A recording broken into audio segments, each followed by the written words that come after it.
Okay, get my vibe, yeah. Oh yeah, I'm in my prime, yeah. Oh yeah, it's on ice, ain't it nice, fuck the price, yeah. Take my time, but it's okay, it's fine. I'ma just keep getting high, yeah. I'm tryna reach no heights, yeah. Alright, what's up, Star Gang? It's your boy YungAstraYT, and today I'm going to be talking to you on the topic of Muichiro Tokito from Demon Slayer versus Akaza from Demon Slayer.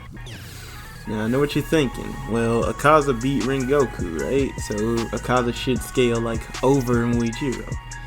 And that would make sense to a casual person who, like, you know, watches the show and, you know, who just casually read the manga. But then, as I get into this video, you'll understand why that's not the case. So, if you're new to the channel, make sure to like, comment, share, subscribe, stay notified when I upload. For any future videos such as this, as you know, I'm going to start explaining. So, first off, the reason why I came up with this debate, well, it's simple. I kind of saw this on like Instagram, where it was like Tokito with Demon Slayer Mark, and like Red Nichiren was fighting up against Akaza, and he was like, "Oh, so you're the one? This is the asshole that killed Rengoku." So it got me pondering: can Muichiro beat Akaza? And of course, my reaction was like, you know, the same as y'all's. Probably like, yeah, Akaza should be able to, you know, kill Muichiro pretty easily. But then I got to thinking, I was like, well, maybe that's not the case. So I went back and did some digging, and this is what I found. So we're gonna start off with Muichiro, right? Muichiro growing up, like he was just like, you know, like a prodigy along with his brother Yuichiro. And so, like, when this family got attacked, Muichiro basically, you know, like beat the shit out of a demon with like gardening tools and shit. So he was already stronger than those demons, right? And we know like demons are like strong as shit. Like they have supernatural powers. They can regenerate, you know, stuff of that magnitude. And later on, we also find out through Sabito and Makomo that when you have a breathing style, that it also basically, you know, buffs your skills, like your base stats, your base skills. So breathing, and like breathing forms also, like, you know, give you a stat boost. Later on, Muichiro was to go to final selection and basically pass final selection with flying colors, taking it in the same year as Al Kanzaki. And within 2 months, as stated by like Tingen Uzui, him and Guillaume was able to he's on like he passed final selection in like 2 months, right? Same as Guillaume. So that makes them sort of kind of in like prodigies of their own. And so we don't see Muichiro for like a while after that, you know what I'm saying? Like from his backstory perspective, we see Muichiro fight against like Gyoko, and Gyoko's like overwhelming him. Like Gyoko does overwhelm him, he poisons him, and it's like, you know, things aren't looking good for Muichiro. He's basically about to get beaten by this upper moon. And then later on, he just gets like this memory of like his brother and his like family just, you know, dying. And so he gets this Slayer mark, which the Slayer mark at that Slayer mark is like 100 times amp, as stated in the manga. And by the way, all this stuff is going to be shown on screen. So, you know, scans, proof, evidence, you know, stuff like that. So Slayer mark is 100 times boost. You know that already. So after he gets this 100 times boost, he just one-shots Gyoko, like completely one-shots him. Gyoko sends like 1,000 fish, and Muichiro cuts him down like pretty easily, like nonchalant, like just like low difficulty, just cuts him down. And then he does like haze, which like disorients his opponents and slows down his own tempo to where he could be like, you know, slow as a turtle, but then just move in the blink of an eye, and just, you know, shits on Gyoko, literally just teabagging this nigga, saying like, oh yeah, you're garbage. And this is like a rare occurrence, because we find out like later on that upper moons are normally supposed to be taken out by like 2 or 3 Hashira, like 2 or 3, as stated by Shinobu. They are on the level of, they are like so strong that only like 2 to 3 Hashiras are supposed to be able to take them down. And this is a major upset because this is like a rare occurrence. This Muichiro beating Gyoko shouldn't even happen. Later on, then they go through the training arc, the pillar training arc, where basically everybody's training to match up. They're training with the pillars so they can match up and fight the upper moons, because they notice like the upper moons and like demons in general just have been lacking on their attacks. So they're trying to figure out like what's going on. And so they're like, okay, fine, let's just do this training arc so we can get the weaker slayers up to par, and so they can fight, these demons when they do make their comeback. Note, Muichiro, it is also probably like hinted that pillars also trained against each other, because you see Giyu and Sanemi actually fighting sparring against each other. So pillars probably can spar with each other to a certain degree. And not only that, but we have Zenitsu, Inosuke, Kanao, Tanjiro, Genya, all being trained by the Hashira. So they're still getting a significant boost. And also, when you fight someone stronger than you, you also get a boost, as stated by Tanjiro himself. So Muichiro got not only that, like fighting other Hashiras, hinted that they probably were fighting other Hashiras, and possibly like fighting Kanao, Zenitsu, Tanjiro, or at least sparring with them. You know what I'm saying? And it's raising their stats up, and there's also like the Hashira probably are like, they're the peak of the Demon Slayer Corps, but he's probably getting experience from that too as well. So then the attack on the Ubishiki Mansion sends them into the Infinity Castle.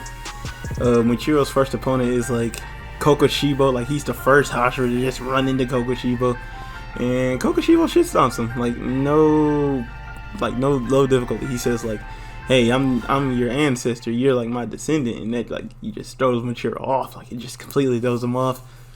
But later on in the fight, we see that Muichiro like gets his resolve back. Well, not even later on, like right off. Like after he gets done shaking, he's like, nah, bro, I'm just gonna beat this guy. We're gonna beat this guy, and we're gonna kill Muzan. So then Muichiro like goes to like attack him. He gets his arm cut off and gets stabbed to the wall. And so then he gets his resolve back again. And so he also gets like see-through world during this fight as well.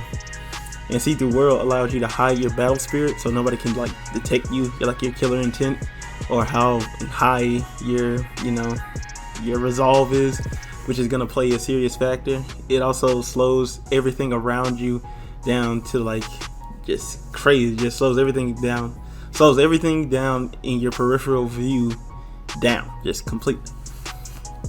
And then in the second stage of the fight, Gyome and Sanemi are there. They're Sanemi, Gyome, and Genya are there, and they're backing Muichiro up. So Muichiro's going in for this attack, and Sanemi and Gyome are just like reacting to what Muichiro's is doing, and they don't know what he's planning, but they just reacting so they could just well, actually Muichiro states that they know what he's planning, but it's just like it doesn't really matter in this debate. But Muichiro gets a red Nichiren, and he like stabs Kokoshibo. And Kokoshibo is like, his regeneration is gone. He can't regenerate. It's just like, he's pretty much done for anyway. And then Genya like eats his bullet and eats this certain part of his sword and just gains his demon abilities, and just basically, ends the fight with leaving Muichiro dead. So now we're gonna get into Akaza. Now Akaza, since he's also been in like 2 fights, right? The first thing he does is like tries to speed blitz and kill Tanjiro, right? Going off of that, Rengoku reacts to it. So him and Rengoku are relative, because Rengoku can cut off separate limbs and react to Akaza's attacks. So they're relative. Not saying that Rengoku is stronger. Not saying that Akaza is weaker. As of right now, I'm not saying it. But we'll get into that as it goes on. So he looks at Rengoku's battle spirit. You then pulls Compass Needle. Compass Needle is a move that Akaza can use that basically makes him equal stats with someone, or as implied in the fight against Giyu, where he does Compass, and he says the stronger my opponent's battle senses are, not battle sense, but resolve is, like their battle spirit, like their fighting spirit is, like the stronger my Compass Needle will react to it, making him equal stats with Rengoku. And so now they're going at it. So now they're relative going at it, fighting until like Rengoku's like stamina starts to give in on him. And so that's a problem, because like Rengoku's supposed to be like one of the toughest Hashiras they met so far. Now he's about to be defeated by Akaza. So Rengoku was just really just like, you know, huffing and puffing. He's badly beaten, while Akaza's still fresh to a degree. And his Compass Needle is really basically like the key factor of him winning the fight. Not just the regeneration, but Rengoku would have killed him like 100 times over if he didn't have the regeneration. So then we're gonna step back into Akaza's past, because this is where like a lot of that stuff comes in. He beat 67, I think it was like warriors, featless, all featless, but this is an incredible feat, seeing that he has a high damage tolerance. Like he could take a lot of damage and, you know, dish it back out. But this is kind of like the defeater to that. He wasn't really fighting serious with Rengoku. Well, he was fighting serious with Rengoku because he asked him multiple times to become a demon, and the only reason like he ran is because of like the sunlight, which Rengoku kind of won that fight. Rengoku just scales to be like, because his mission was to protect everybody on the train, not to defeat Akaza. His mission was to protect everyone on the train, as stated by himself. Like, if anybody would have died on that train, then yeah, I truly would have lost. So Rengoku didn't lose that fight against Akaza. You can win a fight against somebody and not. You can lose a fight, but still. Okay, hold on. Let me. Okay, so you can kill somebody, but you cannot be stronger than that person at the same time. So it's just like this: a bear can kill an elephant, right? But it's not stronger than the elephant. You see what I'm saying? It's kind of like that. So that's kind of like a weird analogy, but when it came to the top of my head.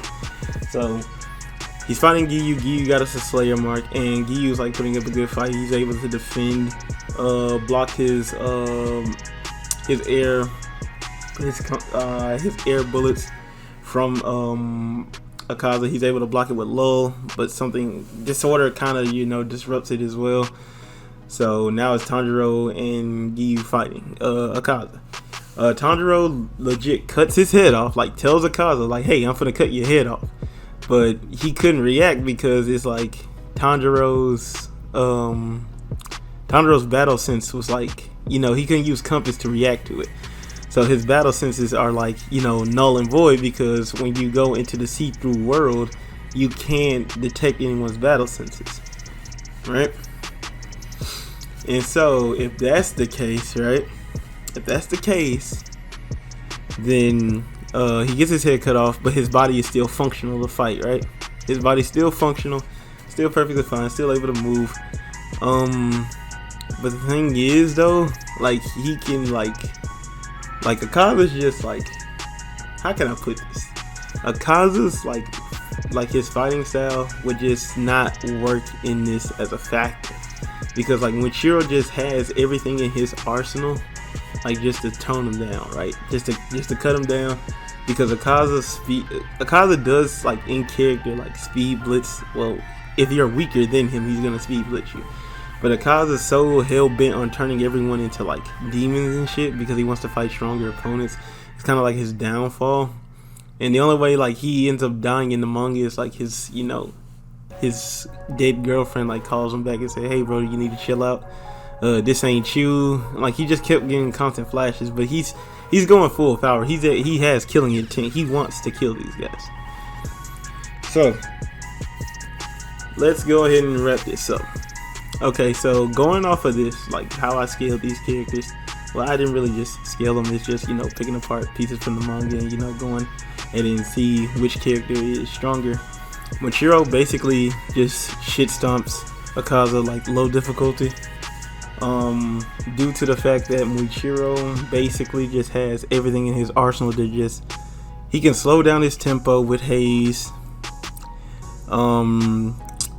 He basically just speed blitzes before Akaza can like if he's in Demon Slayer Mark though. Like full power Akaza, Demon Slayer Mark, Muichiro with See-Through World and Red Nitron. The way I'm depicting it is like Muichiro just in character, he just speed blitzes. With Demon Slayer Mark, in character, he speed blitzes. That's it. And not to mention the Red Nitron nullifies regenerative abilities. And then See-Through World also like slows down everything in your peripheral view, which is why Tanjiro was able to interrupt Giyu and Akaza's clashes frequently, but Giyu always like got Tanjiro out of there and was able to move him. And then, you know, Red Nitron just like negates the regeneration. And Haze can slow down the tempo, you know what I'm saying? So it's pretty much, there's nothing much Akaza could do. Like if I highball it and say like, oh yeah, he just, you know, Compass Needle before like Muichiro. Even then, even if he does Compass Needle, Muichiro can just use See-Through World and like Speed Blitz. So it's really nothing Akaza could do.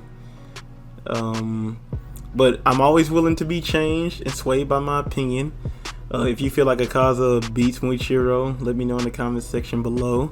This is just how I envision the fight. Like I said, I'm always up to having my mind change.